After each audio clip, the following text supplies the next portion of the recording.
ഇങ്ങനെയൊരു നാടകം ശിവന്റെ അറിവോട് കൂടിയാണോ സംഭവിച്ചെന്നാണ് എനിക്ക് അറിയേണ്ടത്. എനിക്ക് ആ ഒരു മറുപടി മാത്രം ശിവനിൽ നിന്ന് കേട്ടാ മതി. അതിനുശേഷം എന്ത് വേണമെന്ന് ഞാൻ തീരുമാനിക്കും. ശാലിനി എന്താണ് ഈ പറയുന്നേ? ഞാൻ എന്തിനാ ഇങ്ങനൊരു സാഹസത്തിന് നിൽക്കുന്നേ? അതുകൊണ്ട് എന്ത് പ്രയോജനം എനിക്ക് കിട്ടുന്നേ? എനിക്കുമില്ലേ ജീവിതം?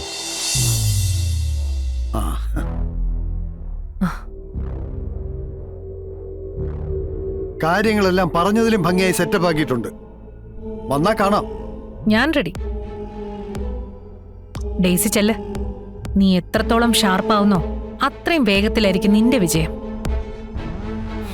വാ.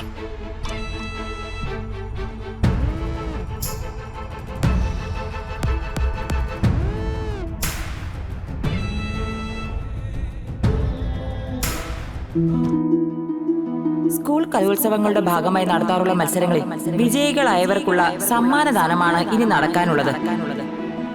കുട്ടികളും അവരുടെ രക്ഷിതാക്കളും കയ്യും മെയ്യും മറന്ന് പങ്കെടുത്ത കടുത്ത മത്സരം തന്നെയായിരുന്നു കടന്നുപോയത്. അതിൽ പങ്കെടുത്ത രക്ഷിതാക്കളോട് ഞാൻ ഈ അവസരത്തിൽ നന്ദി രേഖപ്പെടുത്തുന്നു. കാരണം തിരക്കുള്ള ഈ ജീവിതത്തിൽ കുട്ടികൾക്ക് വേണ്ടി ഒരു ദിവസമാണ് നിങ്ങൾ മാറ്റിവെച്ചത്. അവരുടെ സന്തോഷത്തിന് വേണ്ടി നിങ്ങൾ നൽകിയ ഒരു ദിവസം അവരുടെ ഈ ചെറിയ മനസ്സിൽ വർഷങ്ങളോളം നിലനിൽക്കും. കാരണം ഇവിടെ നടന്നത് അത്രയും നല്ലൊരു മനോഹരമായ മത്സരങ്ങളാണ്. സത്യ അമ്മ വാമപ്പി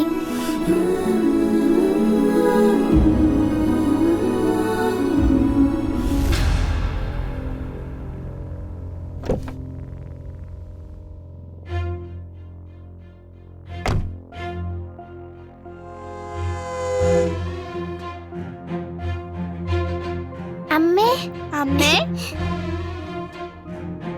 അമ്മേ ശിവനങ്ങൾ എല്ലാ മത്സരത്തിലും ജയിച്ചു.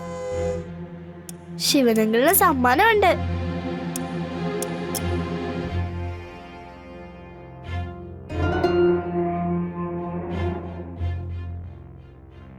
എന്തായാലും മക്കൾ അങ്ങോട്ട് ചെല്ല്. എനിക്ക് ശിവനങ്ങളിനോടൊരു കാര്യം ചോദിക്കാനുണ്ട്. വാ പപ്പി.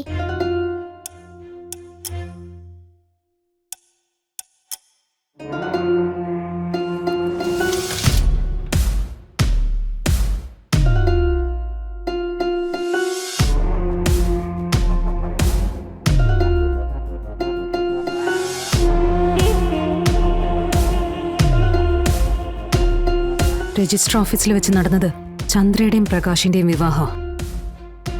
പക്ഷെ പുറം ലോകം അറിഞ്ഞിരിക്കുന്നത് നമ്മുടെ രണ്ടുപേരുടെയും വിവാഹം നടന്നു. ദേ, ഇതില് ശിവൻ എന്തെങ്കിലും പങ്കുണ്ടോ? മനസ്സിലായില്ല. അങ്ങനെ എന്തെങ്കിലും ഉദ്ദേശം മനസ്സിൽ വെച്ചുകൊണ്ടാണോ നിങ്ങൾ ഞങ്ങളുടെ കുടുംബമായിട്ട് അടുത്തത്? ചതിക്കായിരുന്നോ ഞങ്ങളെന്നാ ചോദിച്ചേ? ശാലിനി എന്തോ മനസ്സിൽ വെച്ചാ സംസാരിക്കുന്നേ. കാര്യം എന്താണെന്ന് അറിഞ്ഞാലല്ലേ എനിക്ക് മറുപടി തരാൻ പറ്റൂ. കാര്യങ്ങൾ അറിഞ്ഞിട്ടും അറിയാത്ത പോലെ അഭിനയിക്കാണോ?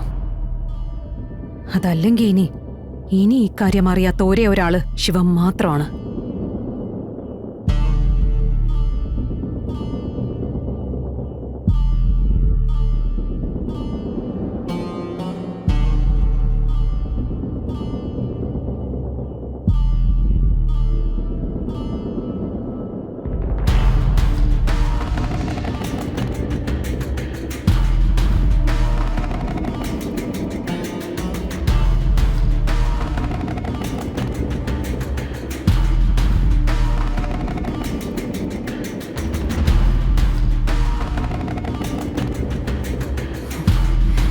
ഇങ്ങനെയൊരു നാടകം ശിവന്റെ അറിവോട് കൂടിയാണോ സംഭവിച്ചെന്നാണ് എനിക്ക് അറിയേണ്ടത്. എനിക്ക് ആ ഒരു മറുപടി മാത്രം ശിവനിൽ നിന്ന് കേട്ടാ മതി. അതിനുശേഷം എന്ത് വേണമെന്ന് ഞാൻ തീരുമാനിക്കും. ശാലിനി എന്താണ് ഈ പറയുന്നേ? ഞാൻ എന്തിനാ ഇങ്ങനൊരു സാഹസത്തിന് നിൽക്കുന്നേ? അതുകൊണ്ട് എന്ത് പ്രയോജനം എനിക്ക് കിട്ടുന്നേ? എനിക്കുമില്ലേ ജീവിതം? എന്റെ ദേഹത്ത് ഞാനായിട്ട് തന്നെ കരിവാരിത്തേക്കോ? പിന്നെ ഓരോ ഈ ചതി കാണിച്ചേ ഞാൻ ഇനി ആളുകളുടെ മുഖത്ത് എങ്ങനെ നോക്കും? അതേ അവസ്ഥ തന്നെയല്ലേ ശാലിനി എനിക്കും വന്നിരിക്കുന്നേ. ശാലിനിയെ പോലെ എനിക്കുമില്ലേ അഭിമാനം? ഒന്നുകിൽ ശാലിനിയുടെ ശത്രുക്കൾ, അല്ലെങ്കിൽ എന്റെ ശത്രുക്കൾ, അതുമല്ലെങ്കിൽ നമ്മുടെ രണ്ടുപേരുടെയും പൊതുവായ ശത്രു. ആ ശത്രു കളിച്ച കളിയായത്. അതാരാണെന്ന് കണ്ടുപിടിക്കുക, എന്നിട്ട് പ്രതിവിധി കാണുക.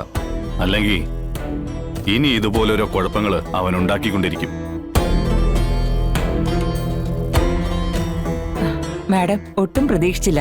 തിരക്കാണെന്ന് പറഞ്ഞപ്പോ മാഡം വന്ന സ്ഥിതിക്ക് ഒരു ഉപകാരം ചെയ്യണം. മത്സരത്തിൽ ജയിച്ചവർക്ക് 1-2 സമ്മാനം കൊടുക്കണം.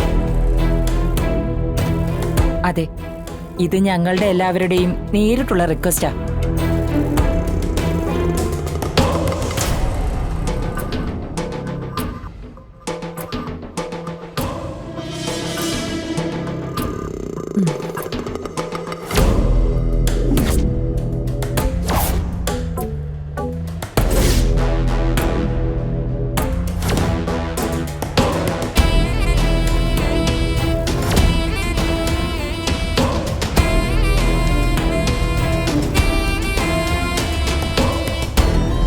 മത്സരത്തിൽ വിജയിച്ചവർക്ക് ബഹുമാനപ്പെട്ട നമ്മുടെ കലക്ടർ സമ്മാനം നൽകുന്നതാണ്.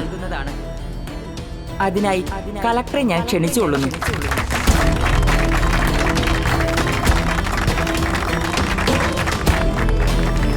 ആദ്യമായി പെൻസിൽ ഡ്രോയിങ്ങിൽ ഫസ്റ്റ് പ്രൈസ് നേടിയ അശ്വിൻ ബാലചന്ദ്രന്റെ രക്ഷകർത്താവ് ശ്രീ ബാലചന്ദ്രനെ വേദിയിലേക്ക് ക്ഷണിക്കുന്നു.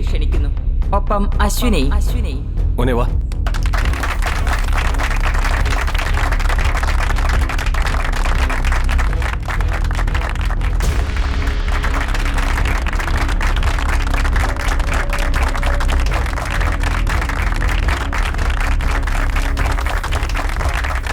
നന്ദി.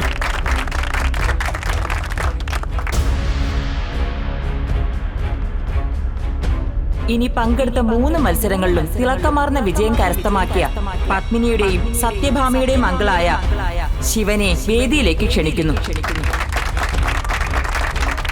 ഒപ്പം പത്മിനിയെയും സത്യഭാമയെയും.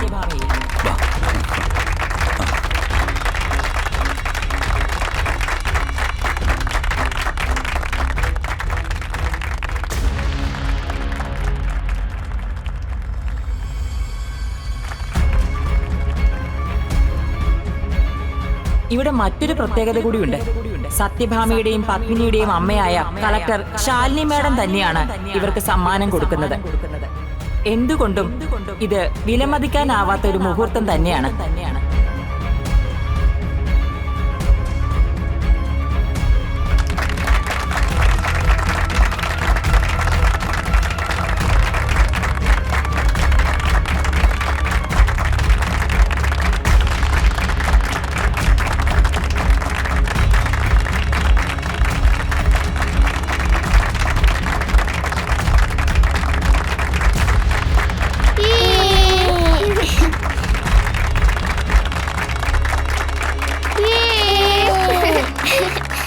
ഈ വിജയത്തെക്കുറിച്ച് ശിവൻ നിങ്ങളോട് 2 വാക്ക് സംസാരിക്കുന്നതാണ്.